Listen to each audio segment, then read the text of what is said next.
Kiranya kasih karunia dan damai sejahtera yang daripada Allah kita, yang menyertai hati dan pikiran saudara-saudara sekalian. Amin.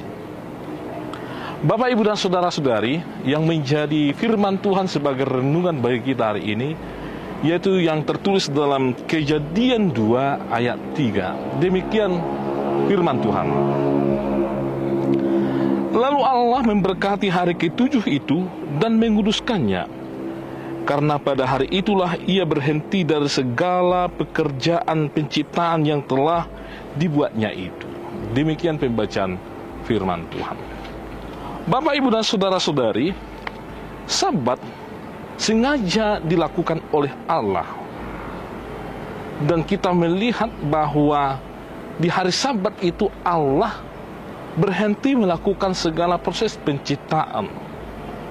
Dan di hari Sabat Allah menguduskan dan menghormati hari itu.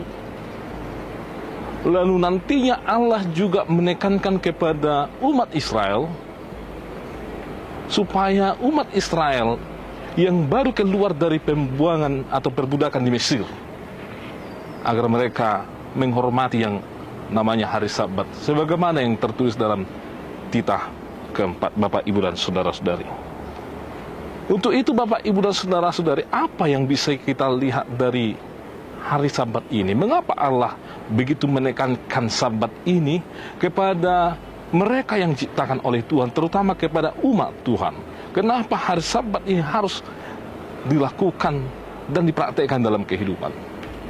Yang pertama, Bapak, Ibu, dan saudara-saudari, Sabat itu adalah cara Allah agar manusia itu, agar diri sendiri itu menjadi lebih rileks dalam mengambil istirahat bagi dirinya sendiri. Bisa kita bayangkan, Bapak, Ibu, dan saudara-saudari, apabila dalam suatu pekerjaan kita tidak diberikan istirahat. Katakanlah dalam 1 minggu itu kita tidak diberikan istirahat. Bisa jadi, Bapak, Ibu, dan saudara-saudari, yang terjadi, kita malah lebih stres. Produktivitas kita menurun. Kreativitas kita semakin menurun atau bahkan tidak muncul sama sekali. Allah sudah tahu bahwa manusia itu akan sangat sibuk dengan pekerjaannya, akan sibuk dengan apa yang akan dia lakukan untuk kebutuhannya setiap hari. Untuk itu Allah sengaja memang melakukan hari Sabat ini supaya manusia juga meneladaninya, supaya tubuh kita ini semakin sehat, semakin kuat, dan nantinya akan menghasilkan yang lebih baik juga di masa yang akan datang. Yang kedua, Sabat itu adalah cara Allah agar manusia itu menghormati ciptaan lain, menghormati orang lain, menghormati alam sekitar. Bisa kita lihat, Bapak, Ibu, dan saudara-saudari, seandainya ladang-ladang itu, pohon-pohon itu, atau binatang-binatang yang dipekerjakan oleh manusia itu terus dipekerjakan, terus hutan dibabat oleh manusia tanpa ada istirahat, lalu kapankah itu ladang itu akan merekondisi dirinya kembali? Kapan hutan-hutan itu akan merekondisi dirinya kembali? Atau kapan orang-orang yang bekerja pada kita itu akan mengambil tenaga kembali untuk bisa melakukan aktivitasnya di kemudian hari?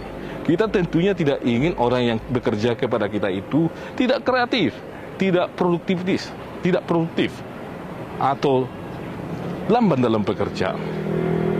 Lalu Allah menetapkan Sabat itu supaya kita mencintai orang-orang lain, mencintai alam sekitar, mencintai yang diciptakan oleh Allah, baik itu binatang, baik itu tumbuhan, atau ciptaan yang lain, supaya ada waktu bagi ciptaan itu untuk merekondisi, untuk memulihkan tenaga, agar nantinya mereka bisa lebih berproduktivitas, bisa lebih semangat, lebih rileks, dan lebih berbahagia ke depan.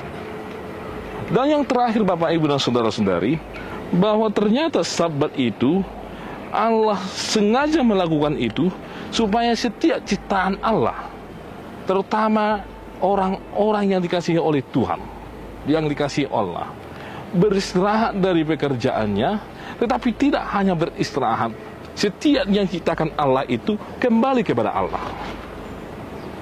kita ingat bahwa diri kita ini adalah berasal dari Allah. Allah yang menciptakan. Dan setiap ciptaan Allah itu harus kembali kepada Allah dengan menghormati dan melakukan hari Sabat itu. Apa yang akan kita lakukan di hari Sabat itu? Yaitu kembali ke hadirat Allah, mensyukuri apa yang telah Tuhan lakukan bagi kita, mensyukuri apa yang telah Tuhan anugerahkan bagi kita. Untuk itu Bapak, Ibu, dan saudara-saudari, orang yang mengucap syukur salah satunya adalah dengan kembali kepada hadirat Tuhan, memuliakan Tuhan, menyembah Tuhan, dan mengakui bahwa segala sesuatu yang ada padanya adalah bersumber yang daripada Tuhan, Bapak, Ibu, dan saudara-saudari. Kalau kita mengingat gunung-gunung, lautan itu, langit itu menceritakan kemuliaan nama Tuhan. Baik binatang-binatang yang ada di darat atau burung-burung, baik binatang buas, seluruhnya hendak menyatakan kemuliaan Tuhan. Lalu sebagai manusia yang diciptakan oleh Allah, yang diberikan kemampuan, yang diberikan anugerah yang lebih dari ciptaan yang lain, di hari Sabat kembalilah kepada Tuhan, muliakanlah Tuhan, dan senantiasalah mensyukuri berkat Tuhan kepada kita, dan menjadi berkatlah bagi sekeliling kita dengan merayakan hari Sabat itu. Salam sejahtera Bapak, Ibu, dan saudara-saudari. Marilah kita memulai aktivitas kita dalam sukacita. Tuhan Yesus beserta kita. Amin.